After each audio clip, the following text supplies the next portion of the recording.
British Columbia joined Canada in 1871 after signing the Terms of Union with Ottawa, making BC a province like no other. In the decades following, the white, male BC government would pass hundreds of racist laws against Indigenous peoples and Asian Canadians, marking a turning point in the institutionalization of white supremacy that was unprecedented in Canada.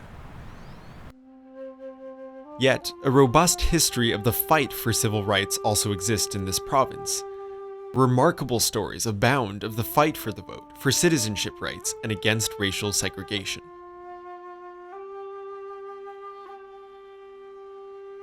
Immediately after union with Canada, in 1872, the BC government legislated a ban on voting for all Indigenous and Asian peoples.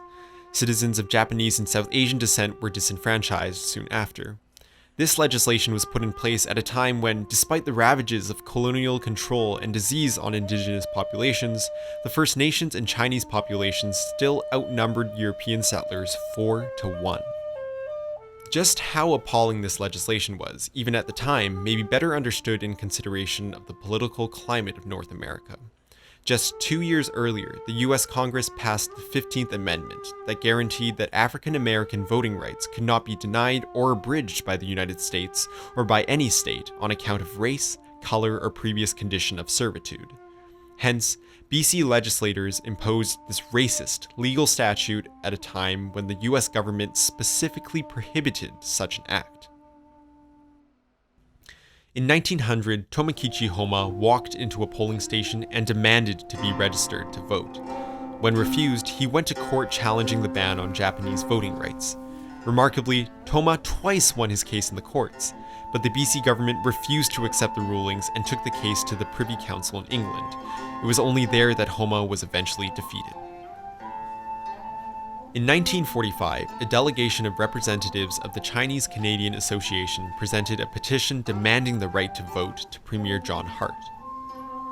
The government of the province of British Columbia has imposed by legislation both political and economic disabilities on Chinese Canadian citizens in this province, the only province in Canada to discriminate between its residents on racial grounds. Chinese Canadians wish to be citizens in the full sense of the word, for they feel that Canada is their home, just as it is the home of other citizens.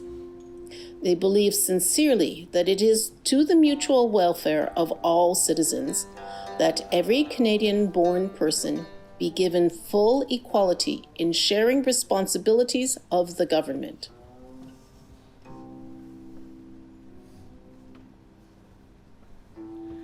After Indigenous peoples and Asians were denied the right to vote in the new province, the BC government began a decades-long endeavor to prevent any and all immigration from Asian nations, in order to ensure the white minority would eventually become the majority.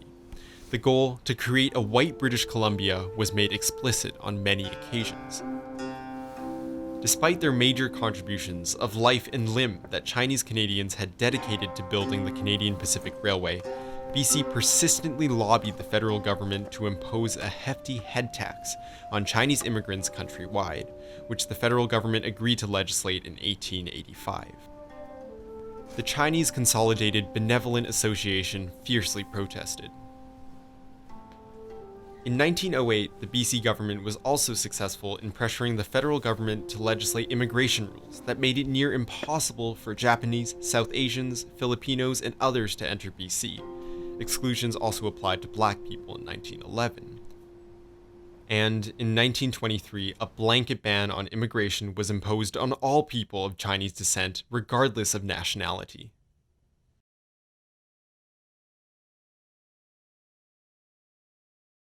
I wait. No letters, not even paper love rewards. Chained to pulling green lumber all night, dragged through your long green eyes, your face, blaze my mind. My children's voices laugh through my dreams. Enfeebled by endless green chain shifts, I fear a war, the years. I am your beloved Inderpal Singh, who would spread flower petals for you and fly to you on feathers, if I could. Activist Hussein Rahim, with members of Victoria's Topaz Street Sikh Gurdwara, publicly protested in solidarity with passengers aboard the ship the Panama Maru, when they were prevented from landing in Victoria in 1913. When Rahim, the passengers, and their lawyer J. Edward Bird took the government to court, they won, allowing 55 newcomers from India to enter the province. The BC and Canadian governments retaliated the following year, prohibiting nearly 400 people on board the Komagata Maru from disembarking. Racial segregation was a fact of early 20th century life in British Columbia, but was routinely fought against by racialized citizens. Many movie theaters, swimming pools, and restaurants, such as the White Lunch, would only provide service to white people while barring others. In September 1922, the Victoria Public School District sought to segregate Chinese students from their white peers by constructing an inferior building for Chinese students. In protest, activist organizations from the Chinese Canadian community organized a student strike. When the Chinese students were being led by the principal to the new school, the students suddenly took off and headed home. The strike did not let up for an entire year, until the school board finally relented the following September. Still, partial segregation continued until after the Second World War.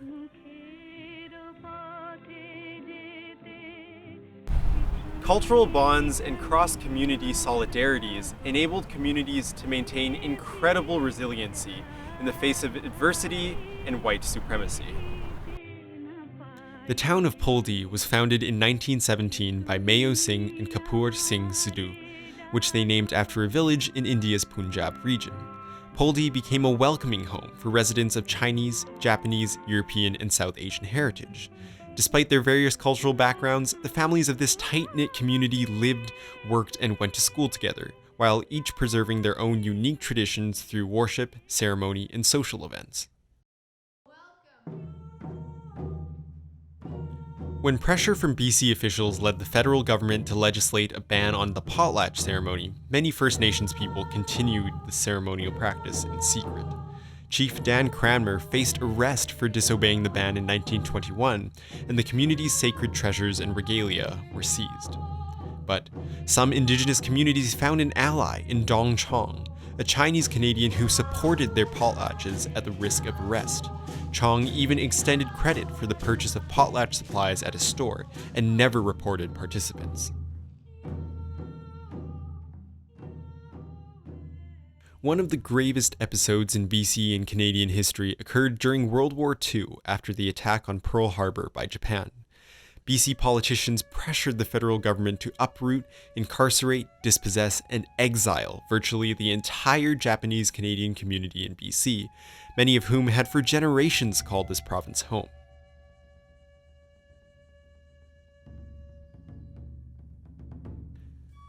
In British Columbia, the extremity of the measures taken constituted an attempt to ethnically cleanse the province of those of Japanese heritage.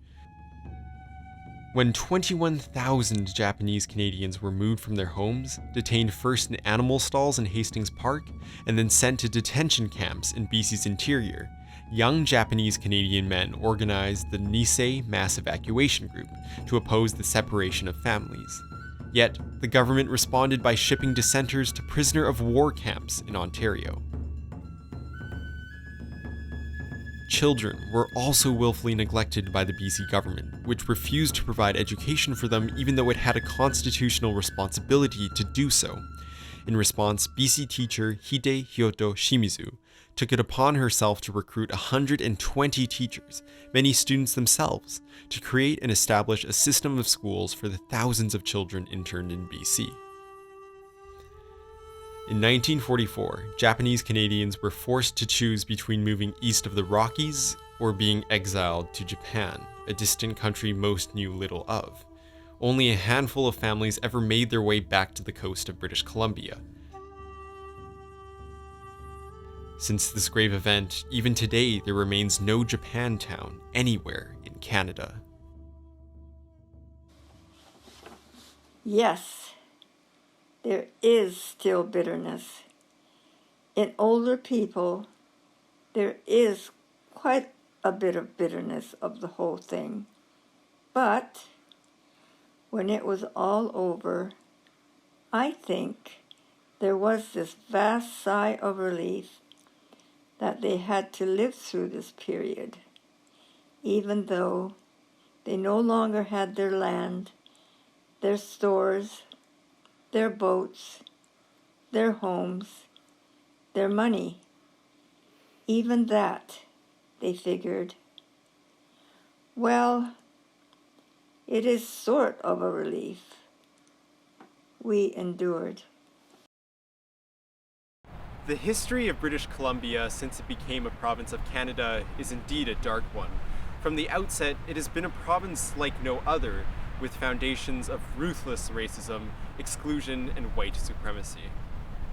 But despite the seemingly insurmountable adversity this posed, Indigenous peoples, racialized communities, and their allies formed incredible resilient bonds of solidarity that allowed them to persevere. It is these stories of our forebears who fought for justice, in whose footsteps we follow today.